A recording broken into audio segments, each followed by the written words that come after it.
pamokysime, kaip spausti vyno sultis. Kadangi lyja lietus, yra laiko, tos spaudyklos dar tokiu laiku, kai serbentai skinami nelabai dar dirba, aprašyti reikia, tai pabandysim patys įspausti. Pirmiausia, indą supilame uogas, išrenkame, kadangi nelabai švariai rinktas, skubėjau, išplauname, nusausiname, supilame atgal į kibirą,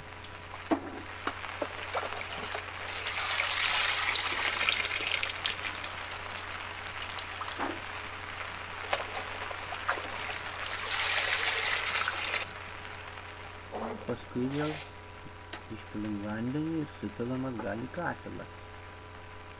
Dabar paprastas būdas spausti sultis yra guminiai čiabatai.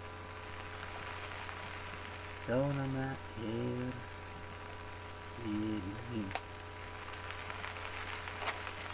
kadangi surinkau 3 kibirus, bet pyliau tik tai vieną, kad geriau suminkyti.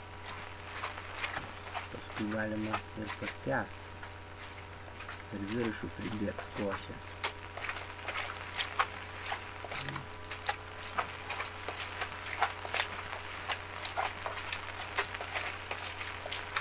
Lyja lietus, laiko yra, 3 kibiriukai čia, nieko baisaus.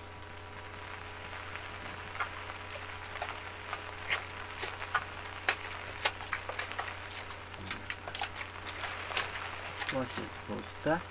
Galima, aišku, su kočėlu spausti, jeigu nedidelį kiekį. Paskui būrė kibirą, tai čia ne problema. Va, lentelę užkeliam, pagalą ir kočėlas gatavas.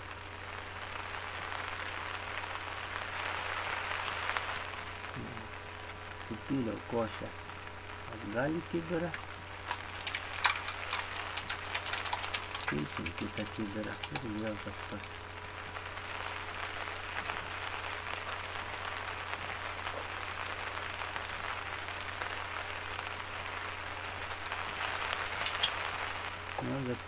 Visus kibirus sumindžiau,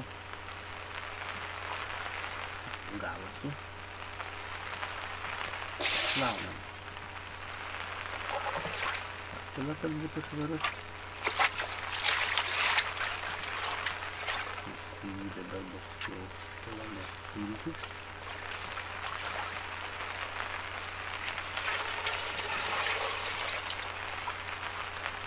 Aišku, neišpilam po vandenį, nes reikalingas bus vanduo. Galima, va, paprasčiausiai kažkur rasantį dėti užuolaidą. Retą, aišku, tokia stiprią. Ir galima spausti su rankom. Galima visokių prigalvoti dalykų, kaip spausti. Aišku, geriausia spaudykla būtų, bet kaip sakiau, pačiam ir įdomiau. Ir spaudė, rankos mankštinasi. Vyriškas paspaudimas bus rankų.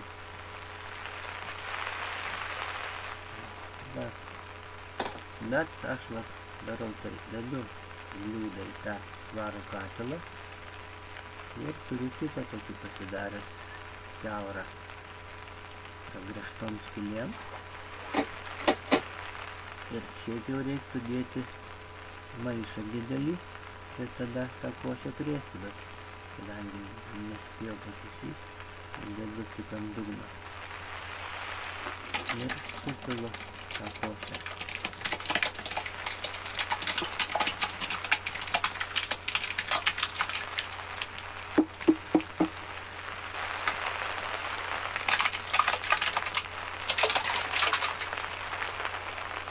Kibiriukai plius,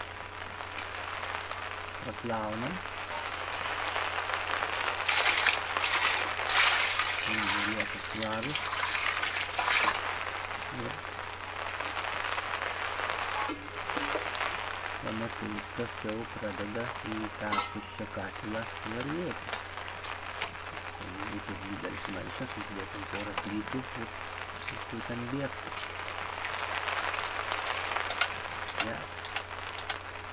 Bus gerai. Na, va, dabar sukrožiau rankom. Toliau prasupilu. Optimalus variantas.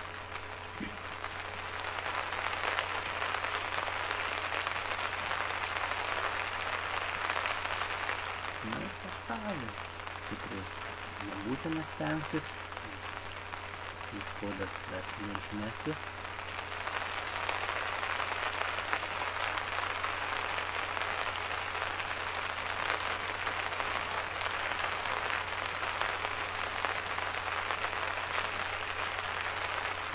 Tokiu būdu čia spaudžiam ir vynuoges, ir kitas uogas.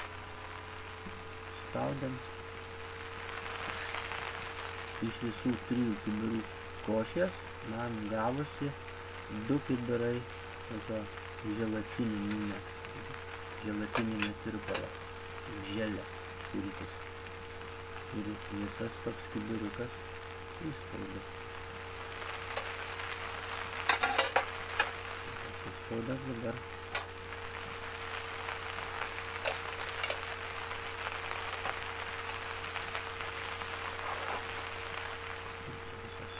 supila.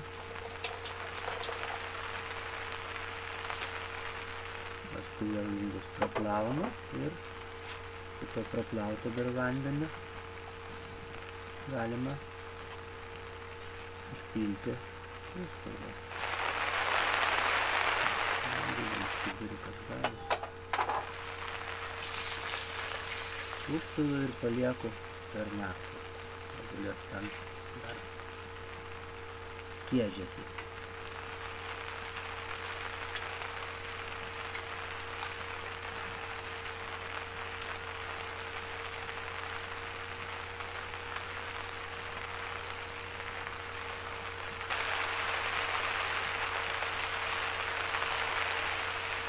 Na, paskui jau kitą dieną jau spaudžiu kaip antstolis. Jau šitas įspaudas reiks išmesti. Tai pasistengiu, kad jau liktų skysčio, sulčių.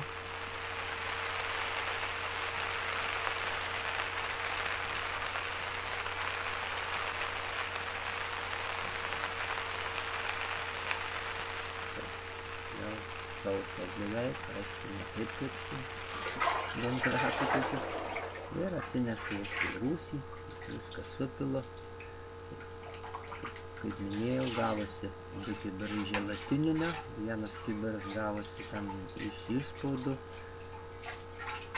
Labai stiprios sultis. Šiaip jau vynas, mėgstu serbentinį vyną, kad jis būtų neaitrus, tai iš tų 34 litrų sulčių 300 litrų pyliau vandens ir 6 kilogramus dėjau cukraus. Bet būtinai reikia viską išmaišyti, kad jis ištirptų cukrus.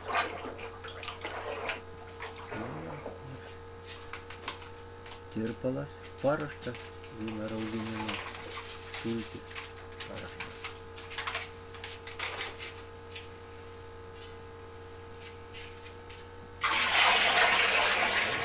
Duosim indų raukti.